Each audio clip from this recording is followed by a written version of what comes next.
President Aquino says his net worth increased by 1.3 million pesos last year, primarily on interest income. The president disclosed this, saying he has already submitted a statement of assets, liabilities, and net worth to the Office of the Ombudsman.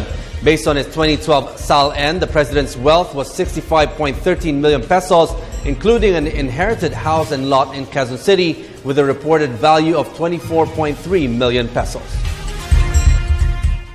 Na cash on hand earns interest at that interest. Kasi parang yung expenses, yung I tried yung talking to my sisters, for instance, so sinubukan ko na, di ba, number one, nag-divest ako from all the other interest. Tapos to a large degree, para sa expenses, yung damit ko, yung mga ganun, no? Sila nag-handle to be liquidated with them para mabayaran ko sila by the time that I recover full control of the assets that I have. So, inabunuhan muna nila to a large degree. So, I expect my last SALN to have a marked reduction.